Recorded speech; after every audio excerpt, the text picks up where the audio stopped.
Hey, today I'm starting Cress, and I'm starting a wide variety of kinds of cress, and so I wanted to talk a little bit about my experience with it. Growing it last year was my first year to grow it, and I was not very successful in my germination, nor was I successful in growing it outside. My favorite that I grew last year, and I'll try to put a picture up, was called Emerald Beads, and it was a very pretty foliage to put in my bouquets. So this year I'm trying a couple different kinds. I'm trying Wrinkled Crinkled, Emerald Beads, Pennycress, Green Dragon, Atraxa, and Persian Cress. And some of these I got from Johnny's, some from Eden Brothers, and the rest I got from Floret. So the mistakes I made last year are, I think, I kept them too wet, was my first problem. And secondly, I followed the package instructions, and I'm learning that with the cool flowers, never to do that, because in Missouri Zone 6A, we have way too short of a spring. The heat comes on too fast and it just kills all those cool flowers.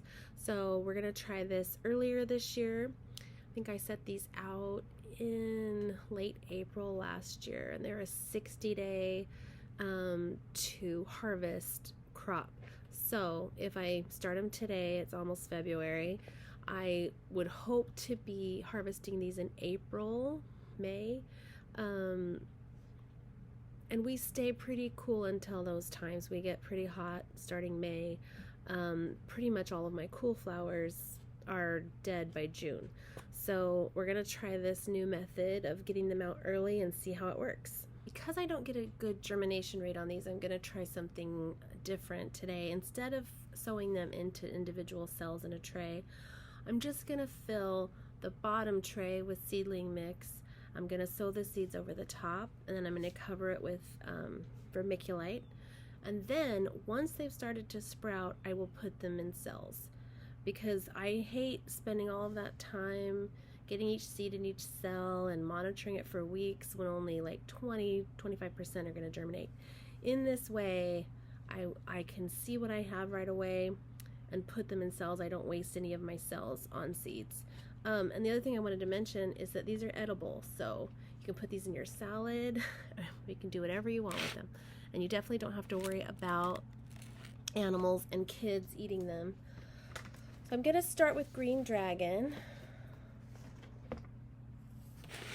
Here's my tray. Okay. These, if I remember correctly, are pretty small, so you can see them. Maybe you can see those. They were even stuck to the lid right there. They're like a mustard seed, I guess. I'm just gonna, I would guess there are like 100 seeds in here, so I definitely do not want to put more than 100 in this tray. I'm going to try to spread them out as evenly as I can. I am going to succession plant these because I'm going to do quick successions, as in I'm going to sow one today, and then next week I'll sow another one, and the week after, of each kind. So I have 3 packages of Green Dragon. So I'm going to sow this first, and then next week I'll sow another, and the week after that I'll sow another. And that will also give me kind of an idea of when their best bloom time is. So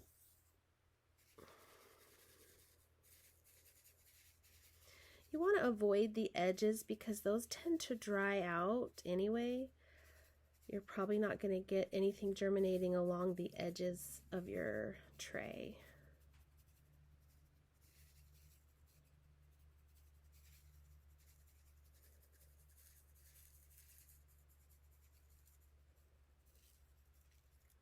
Okay, I've got them all in here. I'm just going to cover it with vermiculite, and then I'm going to spray it a little bit, put a humidity dome on top, set these under the light, and I'm going to watch over the next couple of weeks to see when they start to germinate. I'm going to take them out as soon as I feel like they're going to be okay to work with. I'm not going to damage them by working with them, and then I'll put those in individual cells.